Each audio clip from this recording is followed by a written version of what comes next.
I'm Avi Muchnick. I'm the CEO and co-founder of Aviary, which is a simple service that lets application developers add photo editing capabilities directly in their app. So let's just talk about creativity through the ages really quickly. Historically, creativity is something that's always been very expensive and hard to do. Traditionally, it takes a lot of money, training, and expertise. If you look back to the Renaissance, very few people were artists. And what that meant, ultimately, was that very few people were creative, and a lot of people were just the recipients of that creativity. You look at the Sistine Chapel, for example. That was created by one or two artists, and then it's visited every day by thousands of people. So creativity has historically actually been both a form of mass communication and also a way for wealthy people to show their social status. The only thing is that that's somewhat depressing, because my personal mission in life is to democratize creativity. I want to bring that out to everyone so that they can all feel creative in their lives. And this is a photography conference, obviously, so we'll focus on that one area of creativity. Looking into the photography space, we've seen the democratization of photography.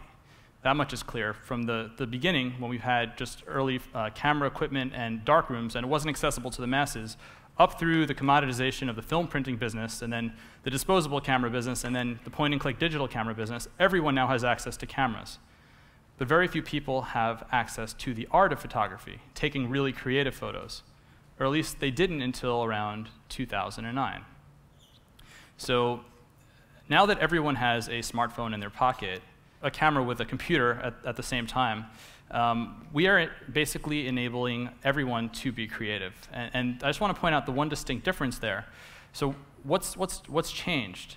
And if you look at how photography started, even in, say, the digital camera era, what you had to do is take any photograph that you had to run it through a really complicated program like Photoshop, and that required additional training and time and money and expenses. So what the camera phone, or specifically the smart camera phone, has done is enables anyone to download an app for little to no money, super simple. Like we've looked at a tool like Photoshop and stripped out all the different pieces of functionality, like red-eye cropping, basic effects, and now we're distributing that as a single serving application that any grandmother could understand. And that's what's really enabling creativity to take off. So my company, Aviary, was actually, we were founded for a very different reason. I'll give you a really quick rundown on what that was. But now our ultimate mission is to enable those kinds of single-serving applications and other apps that have some element of photography to proliferate and focus on what they do best. So Aviary actually began, my background is I'm an artist, and I was doing Photoshop work, and I created a contest site called worth1000.com, where every day we'd have these really talented Photoshop artists come and compete.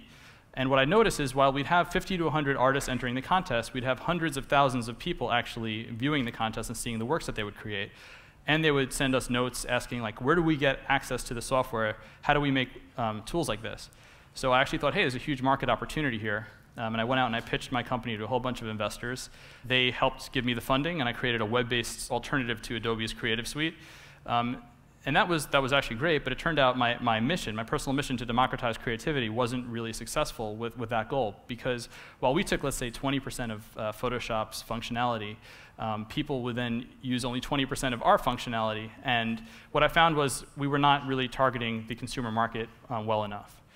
So we completely pivoted, and we decided to focus on the mobile space instead. Instead of having a destination site, we gave out little pieces of code that developers could add to their app that would enable really simple photo editing capabilities. And our site has taken off in a huge way. So just to put it in perspective, we now, in 1 year's time, it's roughly a year to date, we've now added 2,000 developers, and we've edited a collective 1 billion photos across our network in 1 year. As far as where the company and where, frankly, the future of photography is going, from my perspective, I have this personal design mantra that the best interface is no interface.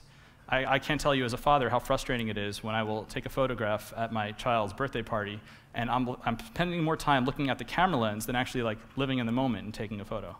What I would love and what I want to see happen, what I'm going to make happen, is basically turning your camera and your smartphone into your second creative brain, where we can do all of the creative work for you so you don't even need to think about it. So you can live in the moment, so you can basically off-put all of that creative work that's necessary, and so that you can really enjoy the art of photography by virtue of your connected device. And Aviary is the company that will bring that to you. Thank you.